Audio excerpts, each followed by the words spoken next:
Et parmi les messages de Jésus, à part le royaume, Jésus est venu nous présenter Dieu, le Dieu qu'on avait toujours connu, le Dieu qu'on a toujours appelé Emmanuel, Jéhovah Jireh, Jéhovah Rapha, Elohim, Adonai, le Dieu qu'on avait toujours appelé par toutes ces attributions-là. Jésus est venu simplifier toutes ces attributions-là en nous présentant tous ces dieux-là par une seule attribution, celui de Père.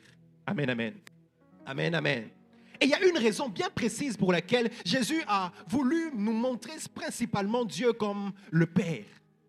Il y a une raison parce qu'il n'y a rien pour rien. La Bible, on va même le dire comme ça, Dieu ne fait rien au hasard. Quelqu'un le croit avec moi?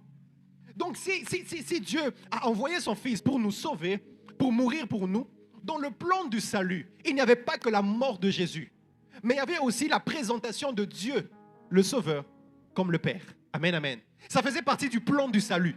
Donc dans le plan du salut, voilà pourquoi on n'est pas sauvé parce qu'on a cité le nom de Jésus. On est sauvé parce qu'on est de nouveau. Est-ce que je parle à quelqu'un? Le salut, c'est quoi? Ce n'est pas le fait de mentionner Jésus. Le salut, c'est le fait de naître de nouveau. En acceptant Jésus, en croyant en Jésus, nous naissons de nouveau. Or, lorsqu'on est de nouveau, il y a quoi? Quelle est la première richesse d'un enfant qui vient de naître? Si ce ne sont pas ses parents. Si ce n'est pas de connaître d'abord son géniteur. Voilà pourquoi la première richesse que possède un enfant, c'est d'abord un père et une mère. Amen, amen.